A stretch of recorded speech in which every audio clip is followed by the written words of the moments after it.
Na mais nova edição semanal da Cruzoé, que já está no ar, sabotagem explícita. As articulações para dividir o ministério de Sérgio Moro saem das sombras e ganham a ribalta política de Brasília.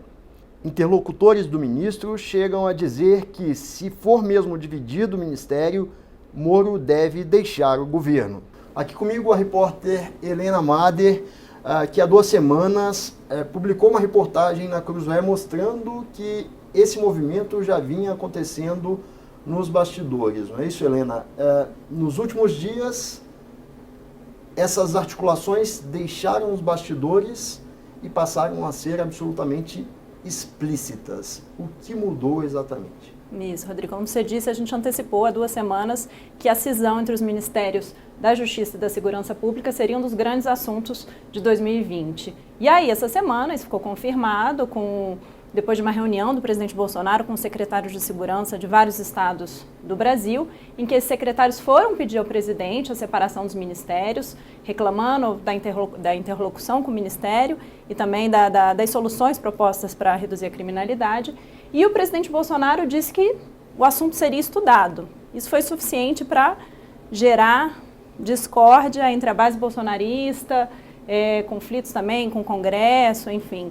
E depois de toda essa confusão, o presidente Bolsonaro, chegando à Índia, negou, disse que não vai separar, mas enfim, o estrago já havia sido feito, uma ressalva, né? Disse que na política por enquanto, tudo pode mudar, né? Exatamente, ele falou, no momento não haverá trocas. Esse no momento deixou uma brecha, né, para uma eventual futura mudança.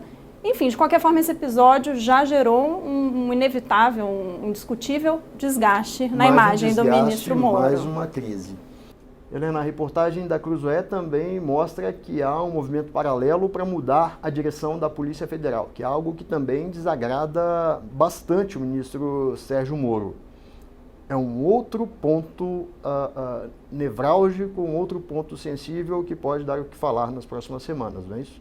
Exatamente. A gente mostrou na reportagem que até o Carnaval, ou seja, até o final de fevereiro, há uma expectativa de mudança no comando da Polícia Federal. Há 2 delegados cotados para o posto, mas o ministro Moro não quer que haja essa troca, né? Então, enfim, a gente vai acompanhar se de fato o presidente Bolsonaro decidir pela troca no comando, vai ser mais uma sinalização contrária aí ao ministro Moro. O atual diretor, Maurício Valeixo, é alguém da absoluta confiança do ministro Sérgio Moro. E, ao que tudo indica, essa substituição seria por alguém escolhido a dedo pelo Palácio do Planalto.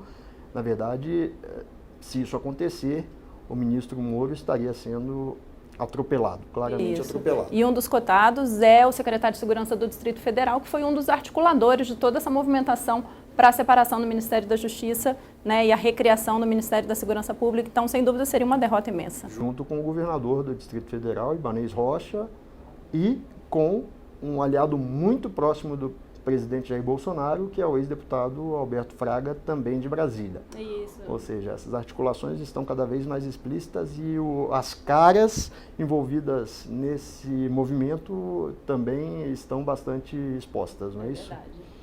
Helena, também na edição desta semana você fala um pouco da confusão no Supremo, da queda de braço entre o ministro Luiz Fux, que assumiu o plantão, e o presidente da Corte, Dias Toffoli. É uma novela que também deve render bastante. Com certeza, e nesse caso aí foi um episódio que teve reflexo no Legislativo, no Executivo, ou seja, semeou a discórdia na esplanada dos ministérios. Como a gente mostrou, o ministro Fux, essa semana, suspendeu uma decisão do presidente do STF, Dias Toffoli. Toffoli havia paralisado a implantação da criação da figura do juiz das garantias por um prazo de 6 meses.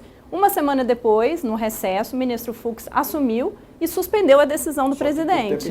Por tempo indeterminado, né, botando aí praticamente uma pedra sobre essa criação do juiz das garantias. Enfim, na corte é comum, relativamente comum, apesar de ser criticado, um ministro cassar a decisão de um colega, né, que até o ministro Marco Aurélio classificou como autofagia dentro da corte. Só que eu conversei com várias pessoas, ninguém se lembra de uma situação em que alguém tenha cassado uma decisão do presidente da corte. O vice-presidente cassando uma decisão do presidente. Exatamente. Num tema bastante controverso, polêmico, que é a criação do juiz de garantias. Toffoli é a favor. O Fux, evidentemente, é contra. Os dois fazem parte de correntes distintas dentro do tribunal e essa guerra, aparentemente, vai longe ainda. E tem um elemento importante que, em setembro, o ministro Fux assume a presidência, né?